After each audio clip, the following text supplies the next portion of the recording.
Not yet. This is Van Electric Ghost. We are live on my Facebook, YouTube, and Twitch channels with Insidia. And we've had him on the show before. He was part of the Peg Bedroom Festival back in July. And we're glad to have you on. You're going to be talking about some new projects and new stuff you're working on. And some like history about like why you might have disappeared off the web for a little bit. And yeah, we're going to talk about whatever you want to start first. Do you want to talk about what was going on this year, or you want to get into the single, the pre-save, EP, all that stuff? I will open up by saying that I am not Insidia. I'm Kyle from Insidia. Insidia is me and Emily, who's not here. She's invisible. We'll imagine she's here. The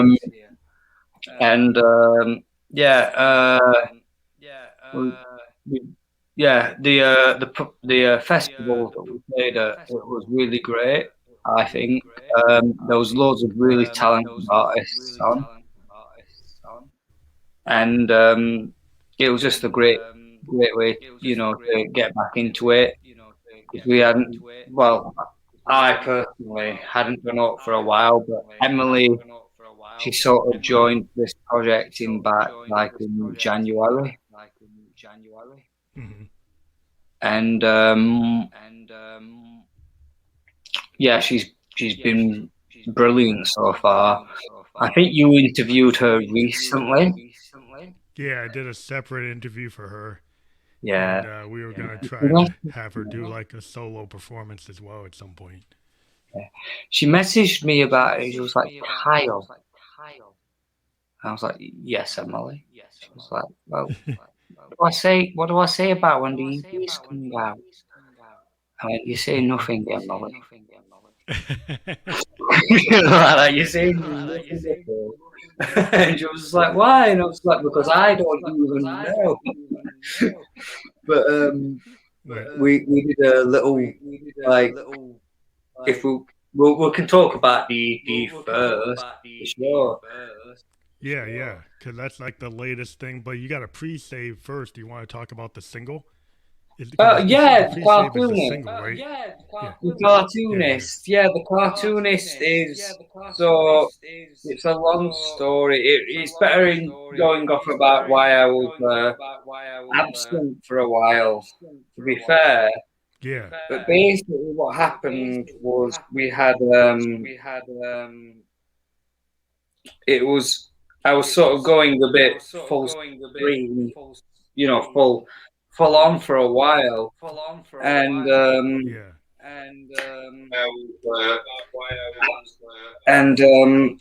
something basically happened, and it wasn't very good.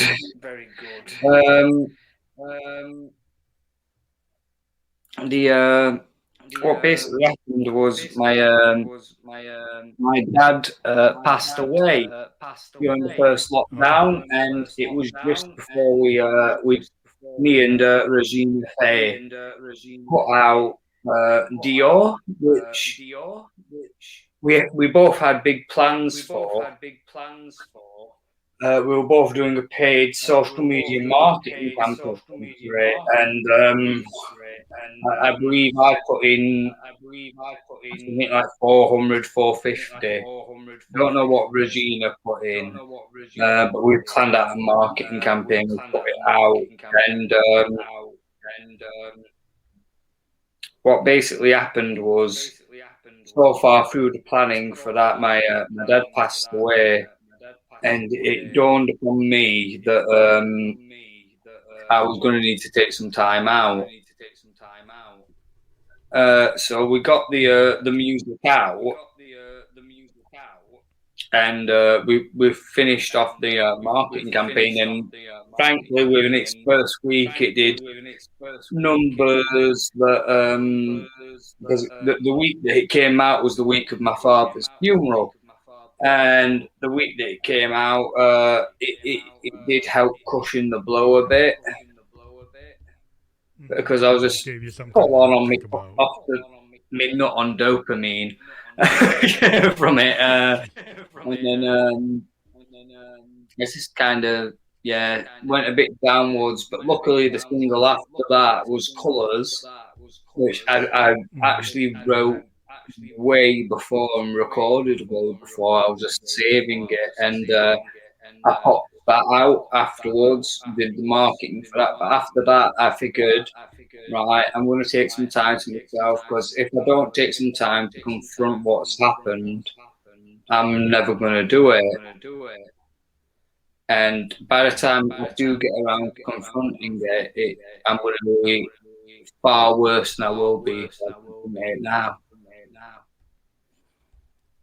Yeah, I think it's always hard to handle like my dad passed away in 2017.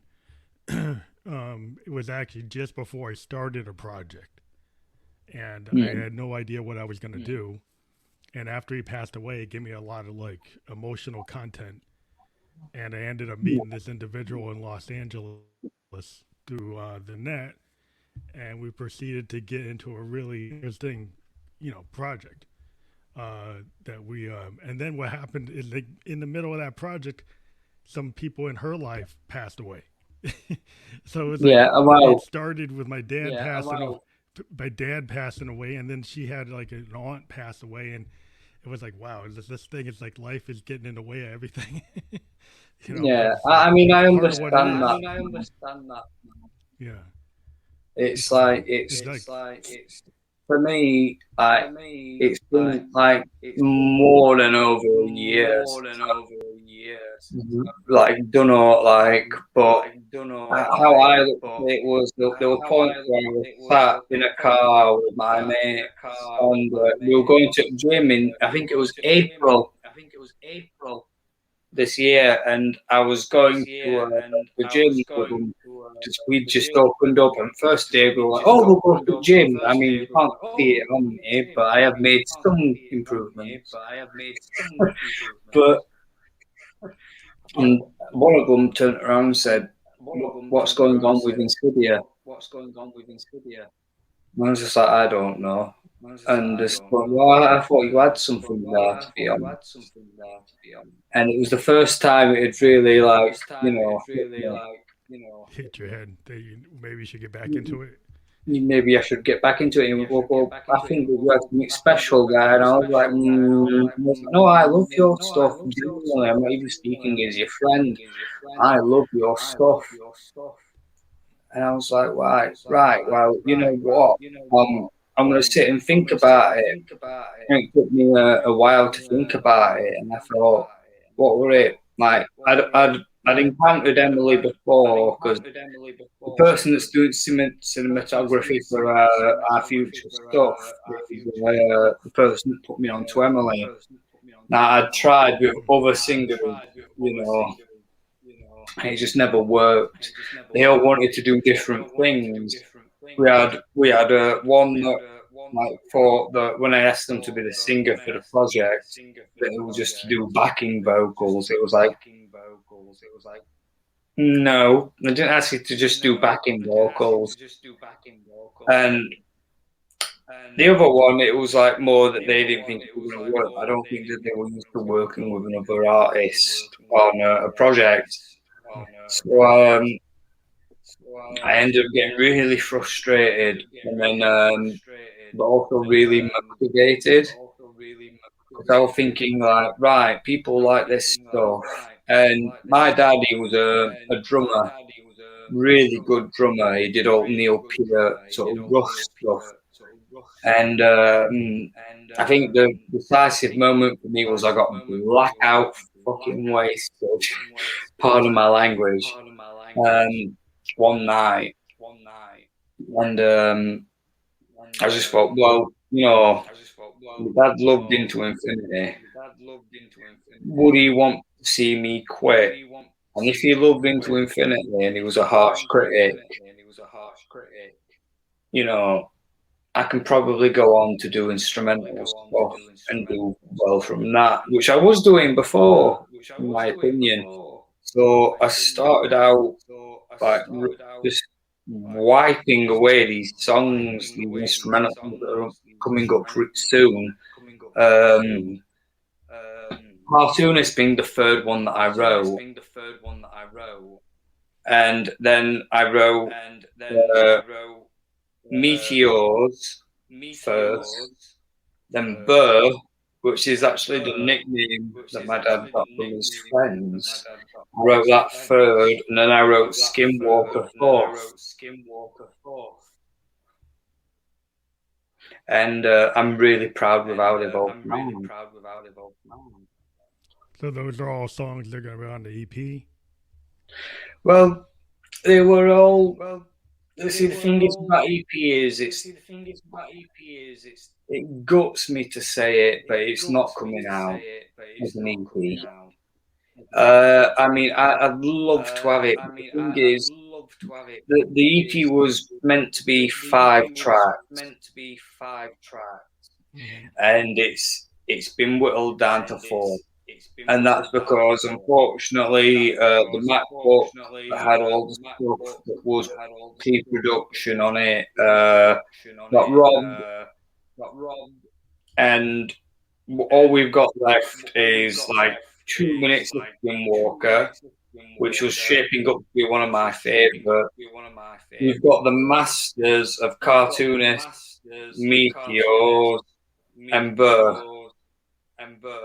Mm-hmm. And then there was a 5th track that I was messing about with, but it never really came forward. You know, I was struggling with it, and you know what it's like. Sometimes you have a song that comes together in seconds, then you've got another song that takes weeks and weeks, sometimes even a year to get together. Yeah.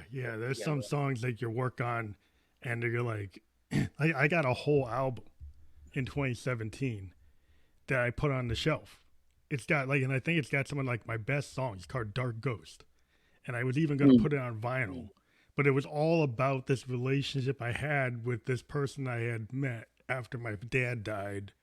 And we went and did an album, and then we broke up. And then I went and did Dark Ghost. And I thought Dark Ghost I still think it's great, but then it's like, it's maybe too personal, and maybe it's too much about her. And then, so it's like, I just put it on the shelf and it never came out. And it's like, it's really good. And I'm like, and it's like, I want to put it out, but then I'm like, I don't want to get her mad at me. So I'm like, I don't know if I should put it up. I get what you mean. It's like, I've got something that's like that, but for me, like looking at it from the perspective of, like, say, the single that's coming out, The Cartoonist, and I know that they're watching right now, because I sent them the link. What was it? I wrote Meteors first, and I think that Meteors and Burr are the most emotionally charged of these tracks that are coming out. Like, Burr is not as like dark as Meteors, but then you listen to The Cartoonist, and there's a drastic change in mood. And it was because I basically met someone and I started talking to them. And thank God it's still going well. You know, I'm scheduled to be seeing them soon. They're probably like giggling with excitement right now. Was it? I was like, I wrote The Cartoonist more. And what it was we watched like stuff like Hotel Transylvania. And then my free time I was watching animated movies, and I thought, well, right, you know, I'm gonna write something that's more, you know, cartoony, like Danny Elfman, if you know what I mean. Like Toy Story. So is it Danny Elfman? It's like Oingo Boingo, or is it Danny Elfman like cinematic? Yeah, Danny Elfman cinematic. Yeah. Well, like, you know, you've got the Batman Forever, so like the Batman card, like our over the top cartoony Batman stuff. Yeah, exactly. So but I was thinking of like Toy Story and what were it? All Dogs Live Forever. If you've ever seen that. Yeah, he did the Nightmare Before Elm Street and stuff like that too. Yeah, like stuff like that, and I was thinking of that, and I channeled that into the compositions, and I'm really proud of how it come out. I can't wait for people to hear it, Mm-hmm. but Well, I I pre-saved it. still think I pre-saved it, and I got the link on here. So when people watch this, there's a link for that pre-save for a cartoonist. So awesome. click on it. I You can mean, actually click on it. When it goes on to YouTube, Facebook, and Twitch, you'll be able to click on it. So. oh, good. I want to say, I think my personal favorite.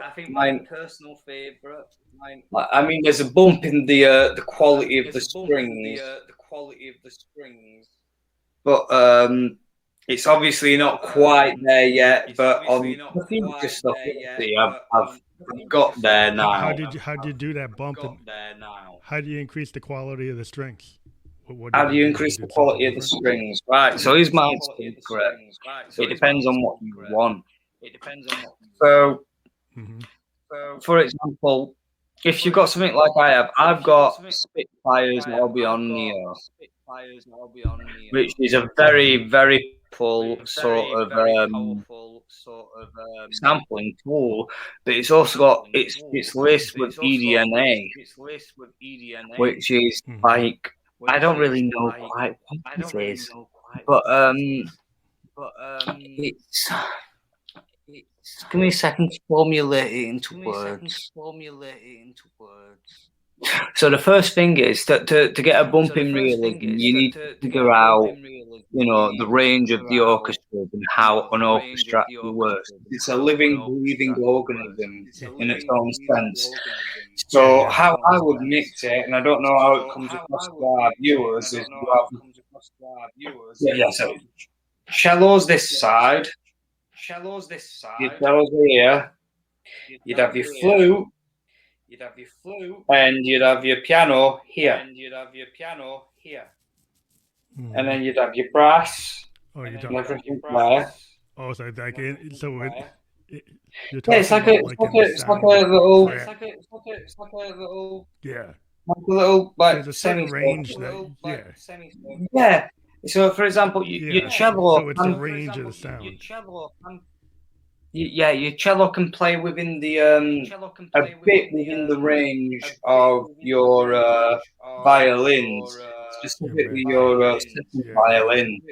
But your first violins, you want them higher than your second violins, and you want them on that side. So if I'm listening, I want it my left ear on violins, and I want my cello with the stereo. Yeah. So you're playing with the stereo panning, and you're playing with the first and the second. Groups. Like I was like a first clarinet. I was a first clarinet, like in an orchestra. And then you want something like this. First clarinet, second. Oh yeah, that's interesting. What's that? You want something like this that you can plug in. Yeah, it's a plug-in MIDI controller. And you want to be able to toggle your you want to find something like dynamics there. Yeah. The bottle there. Yeah, that's cool. Expression, reverb, and just. Oh, that's nice. Expression is more like your volume within the volume. And then you want like when I'm using my Moog. And when a note, when you're using an analog synth, yeah, it's like the same thing. You got to use the dynamics. When a note's dying down, like if you ever a real orchestra playing, when a note's gonna stop, they don't stop abruptly. They sort of die down the dynamics. It gets softer and then It's kind of like when people try to explain, like if you try to do horns on a synth, but you don't know anything about breathing, you don't know anything about using the reed, right? Like so, then you would do something that a horn player can't do, right? The whole thing about being a sax player or a flute player is that you have a limitation of your breath. Yeah, it's the respiratory. So if you just keep on playing the synth for the flute and you don't consider the fact that there's a breathing and there's all kinds of dynamics that you do as a wind instrument, and you ignore that, then you're not going to capture that. So I get it with like a string. You kind of have to understand how the Yeah. violinist and the cellist how they all work, right? And so then if It you took a understand lot of it, then you can actually research. replicate it. Yeah, I And get it. I mean, like one of my favorite composers is Hans Zimmer. It's Zimmer's cliche, awesome. but I also love Stravinsky. Well, he did And awesome stuff with the CS80, and the Roland System 100s. How he actually used those in his cinematic work. He has like really interesting techniques on the Yamaha CS80, which is a real like foundational synthesizer, and also the yeah, Roland System 100s. He used to chain them together and use them in like a John Carpenter. Him and John Carpenter are like really synth freaks, and they can use synthesizers for all kinds of interesting cinematic orchestral effects. And if you're a synthesist, you study like Eno, you study Zimmer, you study John Carpenter, the guys from Funkadelic and Stevie Wonder. I mean, there's well, all I these mean, people that you look at that to kind of get an idea, and then you do what you're gonna do. But I understand what you're saying. yeah, I mean, like, what is it? I look at, obviously, I've got a lot of books that I can read, and I've got thingies, but if people really are interested in doing like MIDI orchestration, I'd Ooh, recommend this that's book. cool. That's that's awesome. That's awesome. And then, Yeah, I've heard about that before. because I personally believe that reading increases the creases on your brain. Oh yeah. Well, I always like to do my reading and then my listening, and I got this massive library of all these great you know classic records, and I was listening to like Blondie, and then I was listening Yeah, to like Joy Division, and then I went back and I listened to a bunch of old Bowie with a lot of Brian Eno experiments, like his Berlin yeah, stuff. And I was listening to the deeper cuts, the ones that nobody listens to, right? And at yeah. least unless you're a critic. And so that's the stuff where I find the magic, because I think it's the deeper stuff on somebody's record, like the deep tracks that aren't singles, that to me are Yeah. always the really interesting pieces of work that I get like a lot of techniques. I'll pick up things, and like, not that I'm gonna clone it, but it's like I want to see what Eno was really getting into, right? And so I'm like, yeah, that's what I want. I want to Well, drive it's like that. when I was, well, it was like when I was in music college, we had a brilliant music tutor for composition called Neil. Shout out Neil if he sees this, but Neil Anderton, he was called, and he would teach us like it. My orchestral composition is nothing compared to this. I'm gonna just say it now. But he would teach us canon, teach us how to write counterpoint. And it was all really practical, his lessons. He teaches modal modulation, chord substitution, all this fucking ooh, you know. Yeah, heavy stuff. And it was just all over. And I mean, I drawed on a lot of it for Cartoonist because I was starting to feel my groove a bit more. Like this was, like I said, the last track out of the three that are completed that I did. So this one's got a lot of Alberti bass, specifically if you've heard the sneak peek that I put out yesterday. That the piano Yeah, is yeah, doing all the Bertie bass, and the strings are harmonizing via Bertie bass. And then later on, the piano goes off into its own little solo, while the strings continue the Bertie bass. Flute, as I'm sure you heard, it's more very, it's like stoppy and starty, but in a realistic way to yeah. Like emulate the human voice. like a real, like somebody would really do it. Yeah, and Yeah, I that's what think I that like is thing like with, if you get so many people. go on. But I was saying that some people they just they a lot of things today people don't know where to leave the space in the music. Right. Well, it's because there's a lot of people that they jump on the DAWs and they just have like so much going on. There's no space. You know. I mean, the thing is, I've listened to a lot of mock scores. I agree with you. A lot of people. I've listened to a lot of mock scores, specifically on Submit Hub, because I'll go onto the ambient and the orchestral section, and like it's like I found Regina through Submit Hub. I don't know how she found you.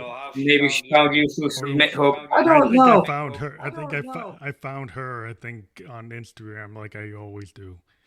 Oh well, fine. Well, you found me on there. I found her through Submit Hub, and I found a lot of people liked something. She liked. And you go into their hot or not section, and I am such a critic. I'll be there going. The flute. Your flutist, he's not stopping for a fucking breath. You know what I mean? Yeah. Because like we're rocking. Yeah, you can't. You don't have endless breath. You know, a keyboard has endless like playing, right? But and this is very clean for keyboardists. Yeah, but then they forget that the point, like if you get into Prince, like or funk, it's the funky breaks. It's the space, right? It's if you listen to, it's where you don't play. It's where you don't play. It's like, for example, me. Let's say I'm a guitarist and I try and do something like what?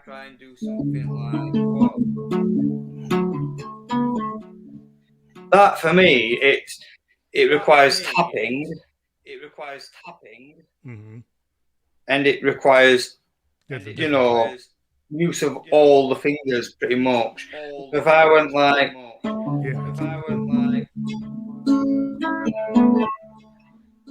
that's fair enough for me, but there's still a bit of sloppiness there. Whereas a keyboardist, you're a beginner of a like on a keyboard, he could play that much more ease, much more cleanly. Yeah, and then you might throw the bass hand in, and you might make it too cluttered. You know, so the whole key is like a lot of times you gotta know, like when not to overdo it, when not to go and do like a wall of sound. Because a lot of times today, I think with the DAW, people go and they try to do these massive walls of sound, right? And then there's maybe too much going on, right? And so there's too much going on, and then you're not emphasizing like the real hook because you put so much on it that you buried it. And my whole thing is that you listen to old James Brown, or you listen to like Johnny Cash, or you listen to old Dylan. The cool thing about it is the space and not put too much on. You know, that's where you get the brilliance is like it's like one of my favorite, and I mean absolute favorite pieces of film score is a piece of music called Vesper's Theme from Casino Royale. I don't know if you've seen it. Yeah, I've seen that movie like 10 times. I love that movie. It's a great movie. But it's the use of the sort of theme, and it brings it back constantly. Specifically, spoilers for Royal. But if you haven't, you should. And what are you doing with your life? But the bit when I think he's the best Bond. I like him better than even Sean Connery. You know, Sean. He's the most book accurate. But he actually does it in a way that I like it because he makes it serious. And he makes it. He brings like a depth to the character that wasn't there before. Like he's wounded. The character is wounded. He's got a lot of problems, but then he's like really pushing. And that I just like the dynamic. I mean, we are veering a little bit off topic. I read the Flamingo like when I was younger. and the Bond portrayed in those books is Daniel Craig's Bond. He's an alcoholic. Yeah, so he actually read the books. He's an alcoholic. He read the books. Yeah. He's an alcoholic. He's he's a womanizer. He's a misogynist. But he is for a reason. That's best for trading and then best for. In the book, she dies and he's just nothing about it. But in the film, I like how they changed it and they made it tragic with that. Yeah, they made it have a deeper impact. It made it have a tragic impact. They made it more of a suicide. Yeah, but it's interesting, like you said, the way the theme is repeated for emphasis in different scenes. Yeah, it's a really good composition trick because he has the violin on this side and then he has the cello on that side, and they both go. One of them goes into flautland. I think it's the violin goes into harmonics, and then the cello goes into falsetto on this side. When you listen to it. And then you have the piano go, dun, dun, dun, dun, which is her main theme, her main motive. And it's just like, that hurts. Yeah, I like it when you listen to things, like, well, I was listening to 2001 Space Odyssey, and I loved how that comes in, the way they emphasize it. And there's a lot of silence in that. It's like a silent film. Yeah, if you listen. If you watch Space Odyssey, it's like a lot of the film is like a silent movie, and the music has the most impact because it's like nothing being said for like a long time in that movie. It's like an old silent film. It's just all done with the music and the acting. But yeah, so I'm a big fan. I actually been watching a lot of silent films just because there's so much. The music's really emotive. Yeah, it's super important. And then it's like the eyes of the actors, right? So you watch the facial movement in the eyes of the actors in the silent movies, and it's so coarse. Like that stuff, those techniques should be brought back for like music videos, because there's a lot you could do with the way those directors did. And I was just looking at it, I said, whoa, I got some ideas if I work with a director on stuff for the Ghost. It's like, I want you to watch these silent films and come up with something that's like that, because I think that's very emotive of what I want to do. Have you seen the Martin Scorsese remake of Cape Fear? Yeah, that movie's awesome. Well, I love De Niro. The last 20 minutes get a bit silly for me, but the score is iconic, and a lot of people don't even know they've heard it. Yeah, I've heard it. I mean, I watched that like 10 times. I mean, I watched Scorsese movies over and over just to get the impact of what he's doing visually. Because usually the first time I miss a bunch of things. Every time I watch it, I miss something. Every time I watch it, I see something else. When you see a good, like Coppola and Scorsese, like when you watch their movies, you suddenly start diving into stuff. It's like, wow. There's so much stuff going on that if you don't, you got to watch it over and over just to pick up the subtleties that are in it, along with the use of music. Because Scorsese uses music, in a really interesting way. He loves like using Stones music and, soul tracks and for like impact on certain scenes. It's just really interesting how he uses it. But I love all types of music, but cinematic stuff is pretty cool, because I think it's like the surrealism that's happening sometimes in some film is a lot of what I like to do with the ghost ideas, are all telling stories anyway. Everything I do is about storytelling. But I think every artist, like everything you're doing, you're telling a story. I think every artist tells a story in their song, unless you're doing a beat focused song. But I think even those songs might tell a story. I mean, you can have a beat focused song, though. Like, I don't know if you've recently I've been into Eminem, and I love his lyrics. I think, I know it can be very rap like, but like there's tracks like rap music is it does have a focus. I mean, I think rap and hip hop actually do tell stories, and then you have the ability to have a beat. I think more like party music that's kind of just like dancing, like just go to a club and dance. Sometimes those songs don't really say that much, but hip Yeah. hop songs that have a beat that you could also dance to can say But it's like as like much as a Dylan song. I've been listening to a lot of like Tupac, and it sounds crazy for me to say that I've been listening to a lot of Tupac. But like, there's been No, moments where I've there's a listened to lot of like cool where stuff he's there. putting. It's like he's got lines where he's putting them, and they go on other. He could have put it on the line before, and it wouldn't have meant as much. But where he's put it is perfect. Let's say it's a sad line, or it's got implied sadness in it.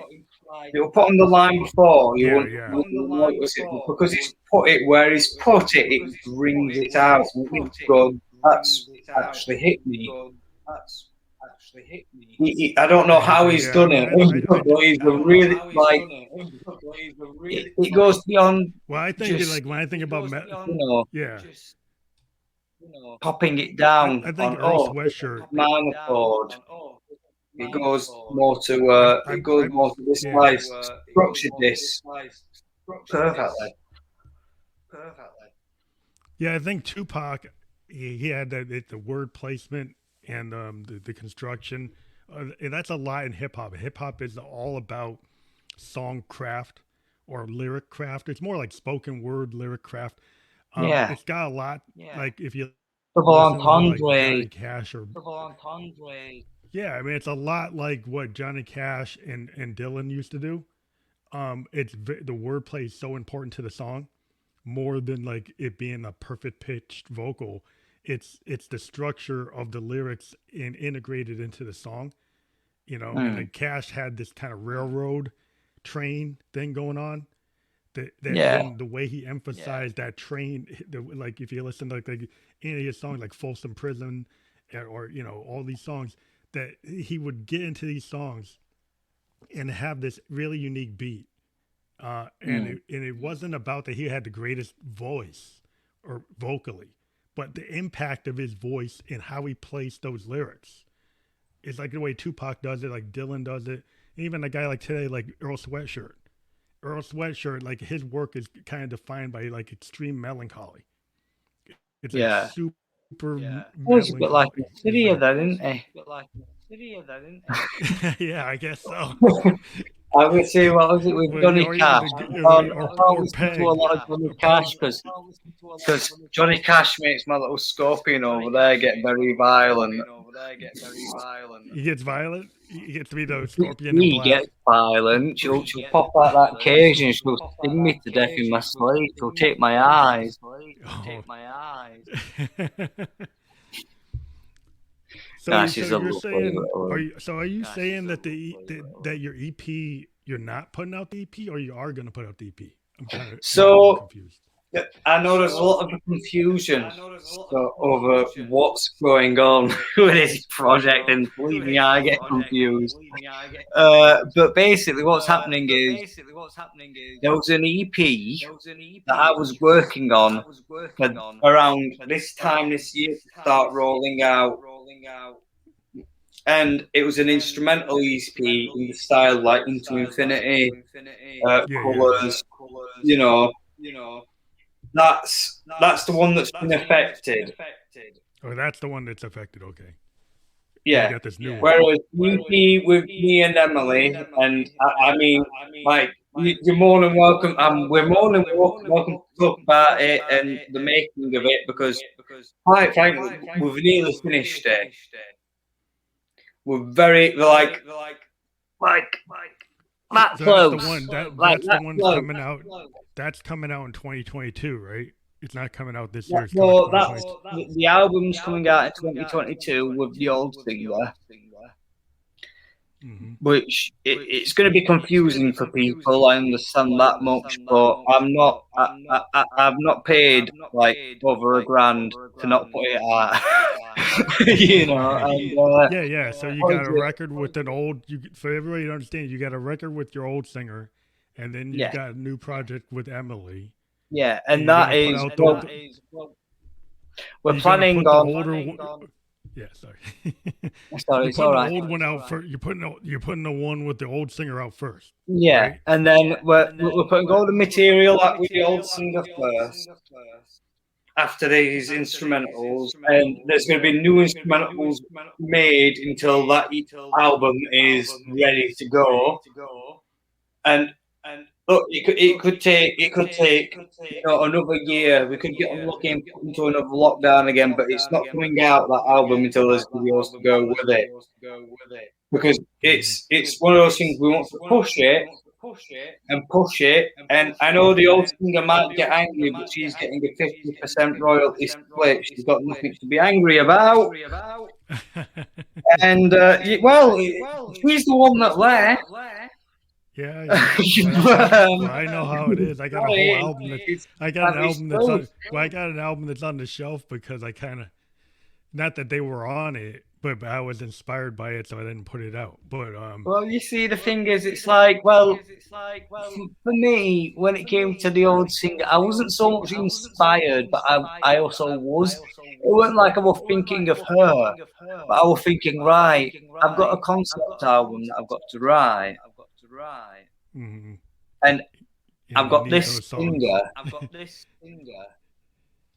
This singer's good at love songs. This singer's good at this, that, and other. Let's try and subvert expectations a bit. Nah, yeah.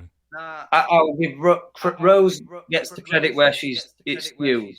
She's really talented. She's got a lovely vocal tone, and it sounds really innocent. Mm-hmm. But what happens if you take something that, like an instant vocal tone that mostly sings about love, and then you turn it into the 5 stages of grief, and you make it dark, and you make it, blackened. And that's what I was interested in. You're interested in going that direction. Yeah, it's a different type of thing. It's like there's a melancholy in Karen Carpenter's voice, right? I always talk about, like, if you listen to the Carpenters, everybody thinks they're all this pop duo, but everything she touched ended up having this melancholy that is not like anything else from that time. Like, exactly, there are other songs from that time that have this kind of happiness in it, but her stuff has like inherent sadness in everything. And well, it becomes overpowering. Sometimes you can't listen to them. I don't know. So you say the same about me. You've not heard this EP in full. Or the album. But oh no, trust me. I don't like to joke about it. There's a common in-joke about this project with the Snippet Singers, and that is when people listen to this music, and I don't like to. It's not a joke. Don't do this, people, please. But a lot of people have turned around to me and they've pilots almost like your aim is to drive the suicide rate up. I'm like, don't. Yeah, I'm like, I'm not trying.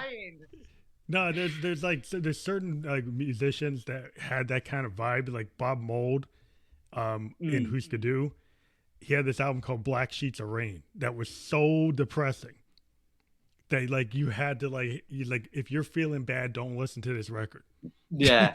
Because I'll tell you this now. If you're feeling bad when this album comes out, don't listen to it. No, because there was a thing about there's certain artists that were so like even Paul Westerberg. He had songs about like jumping off the roof, right? Called this song called like The Ledge, and it was like, okay, Paul, you got a lot of young guys who are like your idol that idolize you, and then you're telling them to jump off the roof.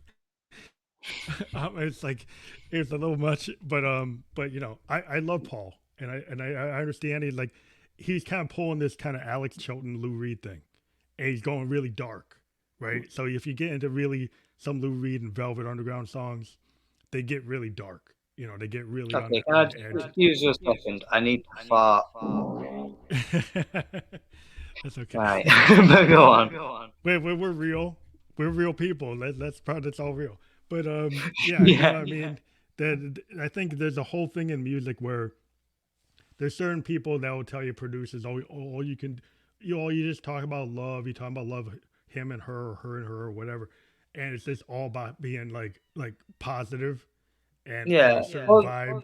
But like sometimes you want to go like where Lou went. Or where, well, it's like with Emily. Like, I mean, we talked about album, and I don't want to talk too much about the album. I'd rather like be a surprise. But like with Emily, for example, Emily, as she's mentioned to you, she's very into folk. Yeah, folk.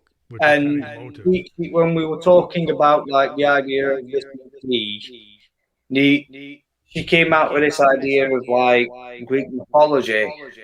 I'm not going to tell you which Greek myth it is exactly, but as it's gone on and on, it's sort of deviated from the myth and come back round to the myth and deviated again and come back round, but then skewed itself completely, but then come back round again.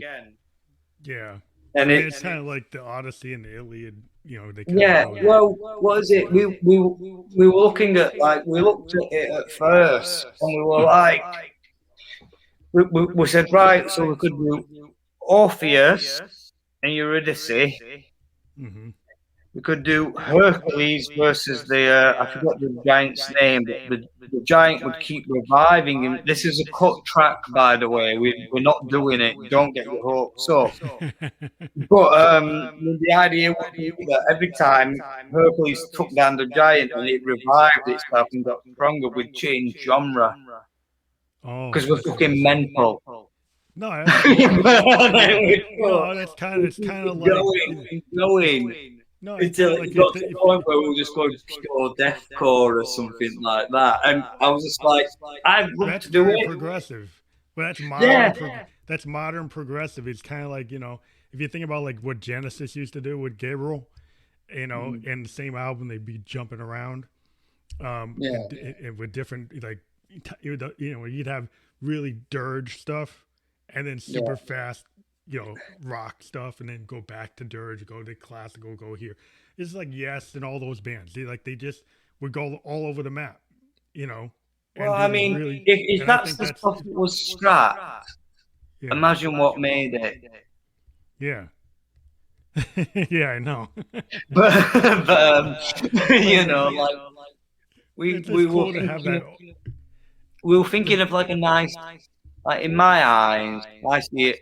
Because we're nearly done with it. It will soon be going into final recording stages. Then it's out of our hands. Then we're on to the next. But I'm looking at it now, and I'm like, this is a nice 50-50 split, and I think it will please a lot of people.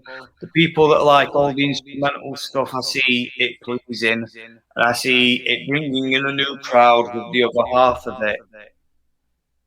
Well, I think the cool thing about it is like you're putting together something that's meant to be heard as not just one song, but a collection of songs that are connected. And today that is kind of hard. Because a lot of people just want to have one song on a Spotify playlist, and that's it's the thing to do. But it's like I've said to some people. I've said to some people, I want you to get. I want people to because we've got our marketing plan sorted. I'm not going to go into it because that's like a boxer telling his opponent or telling the world his game plan. Yeah, don't do that. Don't do that. But we've got one, and we're confident in it. It's going to cost us, but we're confident, and it's split in two. Because, like I said, this EP is a perfect 50-50 split, but the aim is you'll be drawn in enough by what you're going to hear that you'll go and you'll check it out in full. And then by the time you get to the end of it, you're going to be like, right, I am talking at the edge of the belief, but I'm going to hear it myself. I just seen a comment come up, and I was like, I've got to address that.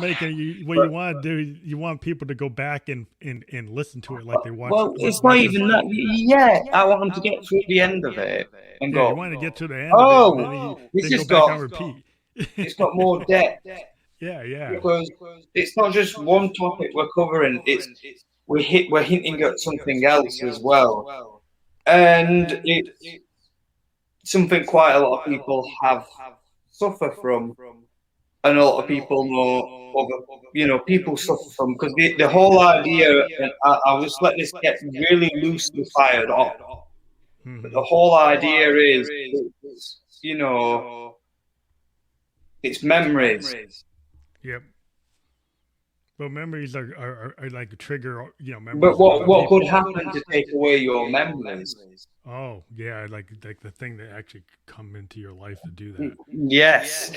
So like, but that's only like part of it. So we like, and it's developed really naturally. Well, I think it's interesting. Like I say, I think of music in terms of sound paintings. And so I think, like I said, in the way that I like to go back and watch a Scorsese film like 10 times, when I listen to something that speaks to me like a sound novel, I'll go back and try to uncover what's going on with that, right? And just keep on diving into it. And I think that's the kind of replayability that you get when you put together something that's special. I think that's what you do with albums and EPs. And I think because of the pandemic, people are more willing and maybe have more time to listen to full projects from people. And so I've been getting a lot of engagement on my latest releases where people are listening to like 3-4 songs of the project, which is like, that's what I want. And I don't want you just listening to one of them. I want you to listen to all of them. But if you listen to 4 of them, that's better. That's the direction I want people to go, So that I'm hoping that's the new trend, that people are willing to stick with an artist and not just bounce all over the map, which is, it's like you said. It's like you said that, like in hip hop, the concept album, the concept album, works. It's become quite a staple. Whereas it's left rock. It's gone to hip hop. Left rock. I don't know why. But I feel like it's not just hip hop's not the only other genre it could have gone to. It's like I listened to something like what was it? Peripheral Vision by Turning Point. It's so clearly a love story. Mm-hmm. But you've got to piece it together. Like, I mean, it's the most depressing love story I've ever heard, put it that way. But it's there. And it's like, I listen to stuff like, I don't know if you've heard it, but Eternal Blue by Slipknot. Not Slipknot, Spirit Box. What the fuck? Spirit Box. I gotta check that out. It's a good album. It's a really good album. They are definitely going to be the next big thing in metal. But to me, it seems like more of an exploration of, like, I don't know if it's because the singer's like grandmother passed away from Alzheimer's like halfway through recording of it or something, but it's just the underlying sense of melancholy to it, and it's like I like that. You like? Well, I've always liked that because I listened to the Velvets, I listened to like Liz Phair, I listened to like Juliana Hatfield, like she was in the Blake Babies. Yeah. And she's just like an Amherst, Riot Girl, before Riot Girls. And every album she has this kind of melancholy to it. It's about like relationships falling apart. And they always, they're not concepts, but they feel like concepts. Like she just came out with an album this year called Blood. And it's just a concept about things falling apart. Yeah. And it's about like, bad romance and bad feelings and hang-ups and breakups. I always kind of I always like gravitating toward artists that have something to say that's not necessarily happy. Like I'm not going to listen to the latest happy track. Not that I like funk, and funk makes me happy, right? So I'll listen to something funky from like a funk band.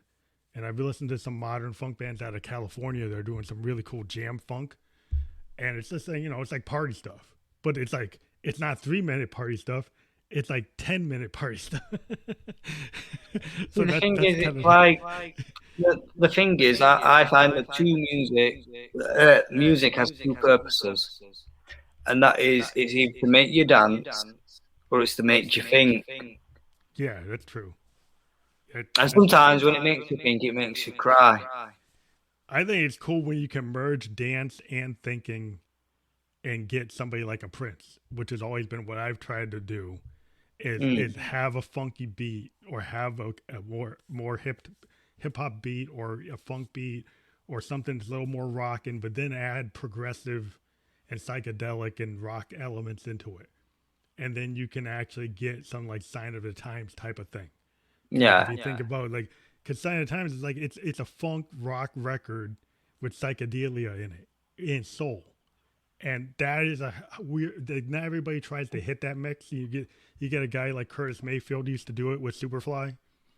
You know, so you can get like that funky beat on Superfly. He's like, damn, that's like this. But that song is saying something.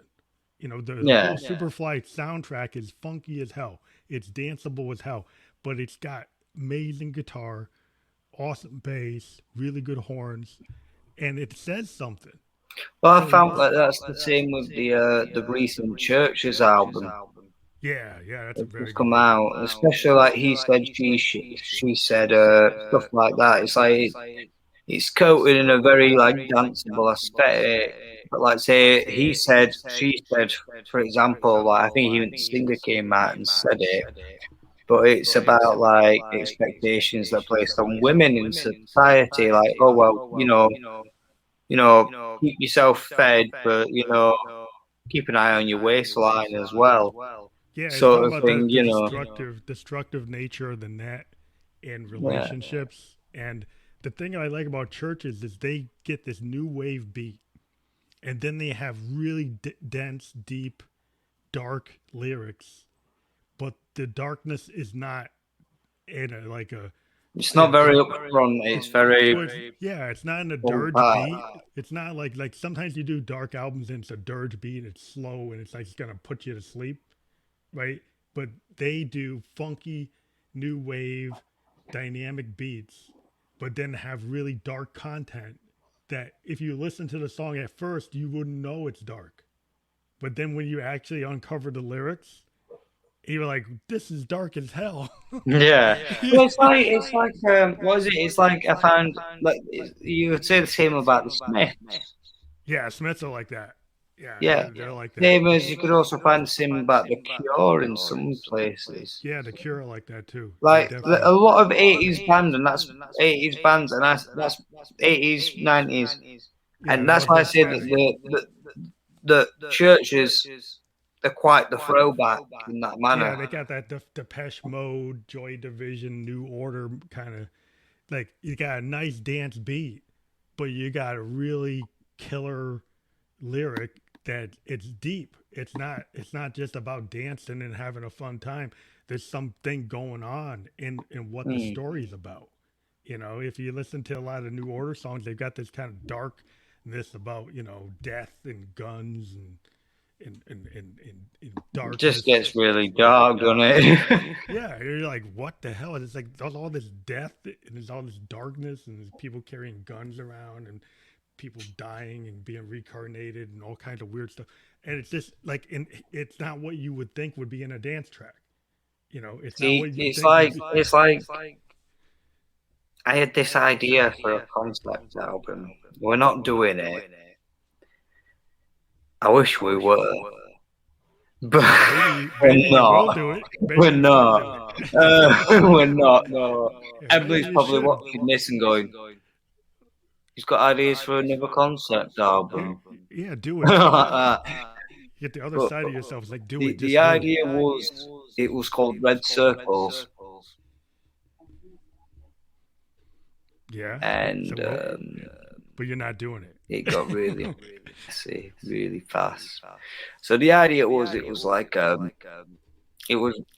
conjured up while we were in lockdown. Oh, it's going to make you go, wow, you had balls to even think about recording this. But the idea was, I was reading like from George Orwell. Mm-hmm. and obviously surrounded by a global pandemic. And I was listening to lots of low, and I was listening to lots of like really heavy, nasty stuff, really horrible.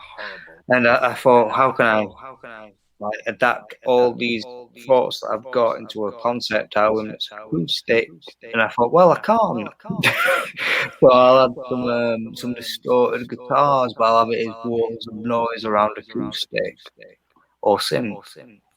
And the idea was that it was set in a fascist Britain.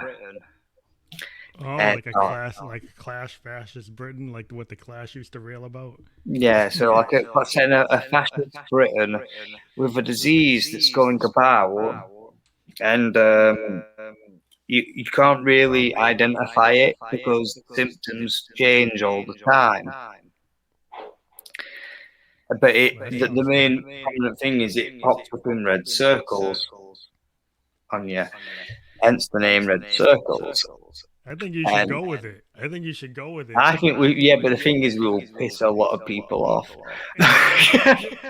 But then again, what's the point of music without pissing people off? Elvis pissed people off. But then, what was it? The idea was that the government was lying to people, telling them to go outside. Oh, that's truthful. That the government does lie. But then they were telling people, like, go outside, you know, take your life, take your kids' life. Well, we got people doing that right now in the U.S. Yeah, exactly. It's happening in Sheffield. People getting stabbed left, right, and centre. Yeah, mad. We got people that's like, you know, they don't care, like, and they just hysteria. They just believe whatever, like, you know, they don't believe they got it. They do. And then if they got it, they think it's fake. You know, everything's fake. Everything is like it's very much very Orwellian. Like we're living in an Animal Farm hybrid 1984 world, where like, you know, like double speak is the rule of the day. that's basically that's pretty much what it is. The idea that I had though was that I don't know if you've seen have you seen anything like Gemini Home Entertainment? Oh no, what's that? I don't it's know. Like there's this like genre that's come out. It's called analog horror, and it's on all over YouTube. I'll send you some later. You'll like it. Like a horrorcore type of thing.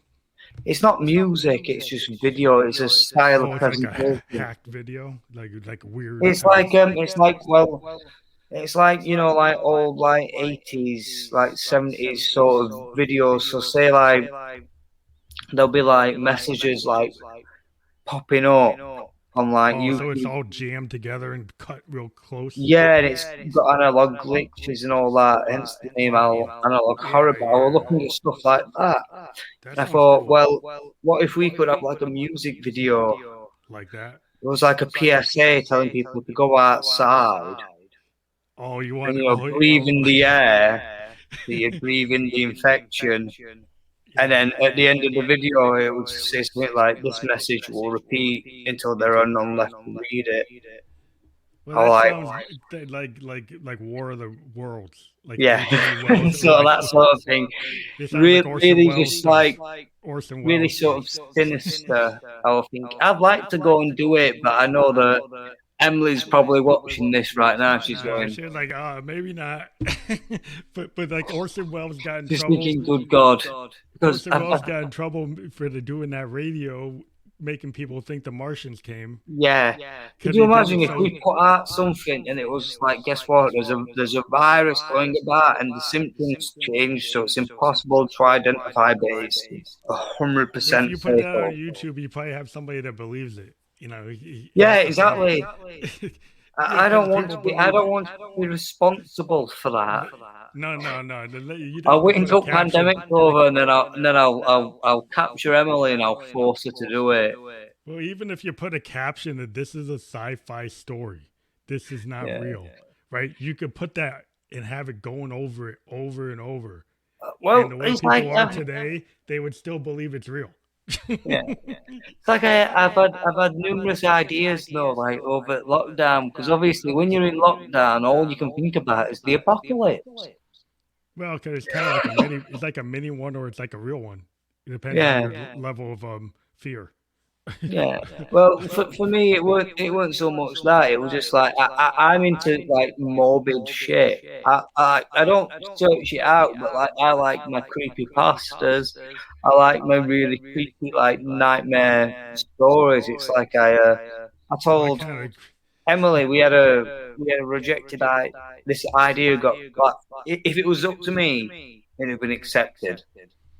No, But I I said to see. Emily, There's a place for that kind of stuff. Like you listen to like Nine Inch Nails, you listen to Marilyn Manson. I mean, there's this horrorcore. You know, even in like original, the original Tyler the Creator stuff was all this horrorcore. Like the original mixtapes are very dark. Like the yeah, original Earl and Tyler stuff for Odd Future was so dark. It was like some of it was like you had to get censored because it was really crazy. And yeah. and they don't do it now. But sometimes live he'll do some of the old stuff. But it's all about like going around cutting people's heads off and doing like horror. It was so over the Terrible top. things to the windpipe Yeah, when the it was head it gone. was nothing but like horror movie stuff. It's like going to see Creep Show and Halloween and Friday the 13th. And I'm more of like a Hitchcock guy. I like the subtlety in horror. I like the Boris Karloff kind of horror. Like I like old Cosmic. That's what you're into? Or like deep personal horror. Or psychological horror. Like a Rod Well, Sterling. stuff like I don't know if you've read it, but this bad boy here. Ooh. No, I gotta check that out. Send me that. Yeah, send me that. Yeah, it's I'll look at the tape. that's one of the most depressing books I've ever read. Well, that'll start my day off, right? It won't. I see the sarcasm, so I was like, yes, it will. No, it's sometimes I like to read things that they kind of push it. Well, you see, it's based. This is an adaptation. Mm-hmm. I hope there's no kids watching, but this is like it's drawn. It's a manga Oh, it's a version manga. of it. Oh, that's cool. I'm into that. But I'm a big comic fan. The original book was written by someone called Osamu Dazai, and it's like semi-autobiographical, but semi-autobiography. Yeah. And it was basically about how like him from being a young age, he didn't feel like he really fit in with people. Mm-hmm. Hence the name No Longer Human. And it goes to some really dark places. Like he like as a child he was getting like raped numerous times a day. Oh wow, that's heavy. And then like his first love, he tried a double suicide with her. She died. He survived. Well, there's a lot of guilt. So it's just everywhere you look at it. That's like, heavy. That's heavy. That's a little too heavy. Well, maybe not too heavy. I can get into stuff because like I still read a lot of manga. I mean, what's chilling about it is the original novel. Literally, like a week after it came out, critical acclaim is that he actually did take his own life. Oh, that's crazy. That's wow. Yeah, so it's like when you know that and you're reading through it. That's kind of like a Joy Division story. Like you're on the edge of being big, and you're Ian Curtis, and he's like, "Well, I can't do that," So you're done, But I think that happens to artists.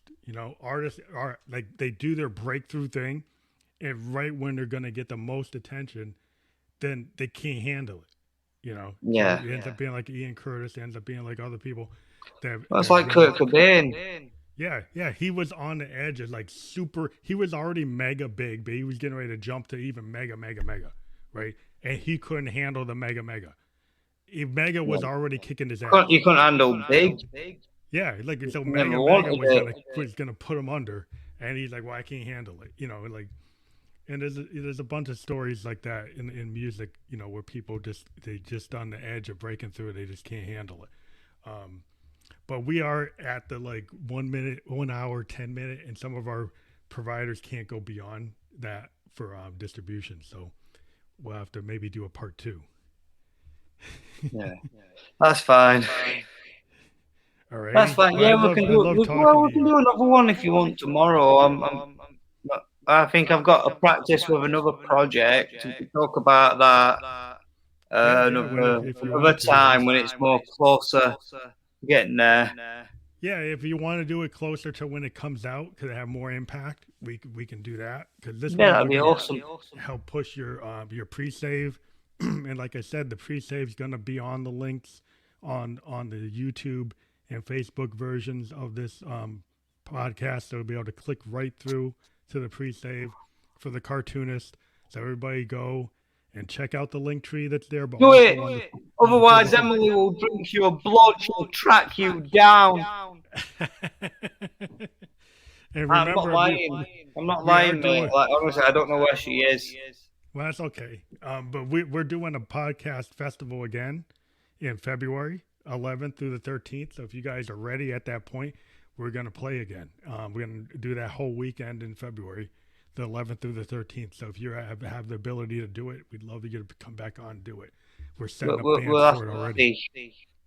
It's all depending on if I can get another acoustic guitar. Yeah, I know. It's hard when you lose your baby. I know about that. I lost my baby one time. It actually didn't get stolen, but it got damaged. I had a Roland that got damaged in a flood. And it was the only one I had. It was back when I was first starting, and it was my mom, for some reason, took my Roland and put it in the damn basement. And I was gone on a trip, and I don't know why she just didn't leave it in my room. I told her, like, leave it in my room. Don't put it in the basement. Then I come back and like, what's going on? Oh, your Roland was in the basement. It's like, why'd you put it in the basement? You know the basement floods. So like, $1,000 instrument down the tubes.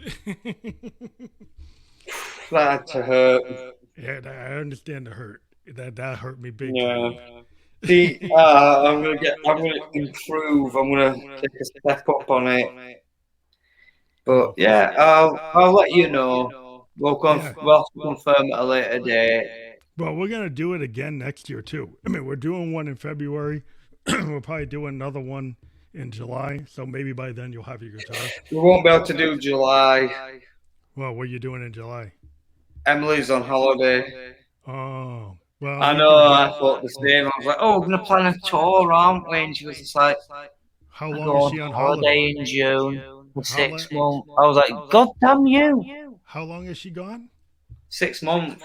She going for 6 months? Starting when? June, I think. Oh wow.